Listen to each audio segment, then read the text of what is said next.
आम आदमी पार्टी के लिए हर तरफ से बुरी खबर आ रही है। आपके नेता अरविंद केजरीवाल अब देश के सामने एक्सपोज हो गए हैं। आलम यह है कि कोर्ट भी अरविंद केजरीवाल को राहत देने के मूड में नहीं है। कोर्ट में जज साहब कह रहे हैं कि अब जो आपने किया है उसके लिए आपको राहत नहीं दी जा सकती है। ऐसे में सजा से बचने के लिए अरविंद केजरीवाल सिर्फ आजकल माफी मांगने का काम कर रहे हैं। अरविंद केजरीवाल बोलने से पहले कुछ सोचते तो नहीं है और जब कानून का डर सताता है तो कहते हैं कि जी हम माफी मांगने को तैयार हैं। अरविंद केजरीवाल सिर्फ बतौलेबाजी करते हैं और सोचते हैं कि इससे हम सस्ती लोकप्रियता बटोर कर सत्ता पा लेंगे। दर्शकों, अरविंद केजरीवाल सिर्फ घोटाले करते रहते हैं और सिर्फ देश को गुमराह करने का काम करते हैं। दर्शकों, अरविंद केजरीवाल घोटाले के आरोपों में फंस चुके हैं। वो सलाखों के पीछे भी जा चुके हैं।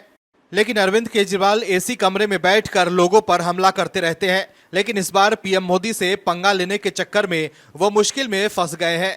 लेकिन जब कोर्ट का चाबुक चला तो कह रहे हैं कि हम माफी मांगने को तैयार हैं। लेकिन अब बीजेपी वाले अरविंद केजरीवाल की असलियत बाहर ला रहे हैं।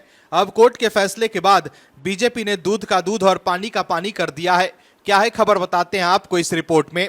दरअसल अरविंद केजरीवाल की मुश्किलें लगातार बढ़ती जा रही है। शीश महल को लेकर लगातार खुलासे हो रहे हैं। वहीं अब सुप्रीम कोर्ट के फैसले के बाद अरविंद केजरीवाल घिर गए हैं। अब बीजेपी अरविंद केजरीवाल पर हमलावर हो गई है। बीजेपी नेता रविशंकर प्रसाद ने कहा है कि अरविंद केजरीवाल माफी एक्सपर्ट बन गए हैं। उन्होंने बताया कि सुप्रीम कोर्ट ने मानहानि मामले में उनकी क्वाशिंग एप्लीकेशन को रद्द कर दिया है, जिसमें उन्होंने गुजरात हाईकोर्ट के फैसले को चुनौती दी थी। अरविंद केजरीवाल के ऊपर गुजरात यूनिवर्सिटी द्वारा मानहानि का केस चलाया जा रहा है। इसके लिए उन्होंने सेशन कोर्ट से लेकर सुप्रीम कोर्ट तक अर्जियां लगाई हैं, जिन्हें रिजेक्ट कर दिया गया है। इसके बाद अब यह खबर सामने आ रही है कि उन्होंने माफीनामे की इच्छा जाहिर की है। रविशंकर प्रसाद ने कहा कि आपको याद होगा कि हमारे प्रधानमंत्री नरेंद्र मोदी से वो कितना स्नेह करते हैं। ये बताने की जरूरत नहीं है। कैसे शब्दों का प्रयोग करते हैं ये भी बताने की जरूरत नहीं है।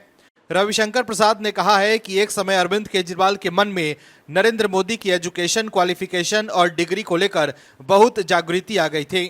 रोज सवाल पूछते थे कि आप कहां से पढ़े हैं, कितना पढ़े हैं, अपनी डिग्री दिखाइए। और तो और अपने शुभचिंतकों द्वारा आरटीआई भी लगवाई कि प्रधानमंत्री मोदी को अपनी शैक्षणिक योग्यता बतानी चाहिए।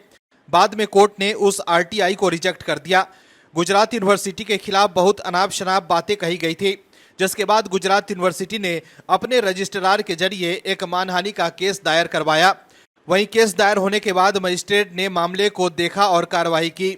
इसके बाद अरविंद केजरीवाल अपील लेकर सेशन कोर्ट के पास गए, वहां से भी उसे रिजेक्ट कर दी गई। फिर हाईकोर्ट गए, वहां भी उनकी अपील खारिज हो गई। इसके बाद वो सुप्रीम कोर्ट आए तो यहां भी उनकी अपील खारिज हो गई। वहीं रविशंकर प्रसाद ने यह भी कहा कि पहले संजय सिंह की भी अपील खारिज हो चुकी है। दर्शकों, अरविंद केजरीवाल को अपनी राजनीति में परिपक्वता लेकर आनी चाहिए, नहीं तो पता चला कि वो कहीं राजनीतिक हाशिए पर न चले जाएं। Bureau report, OMH news. और भी वीडियोस देखने के लिए चैनल को सब्सक्राइब करें और बेल आइकन को दबाएं।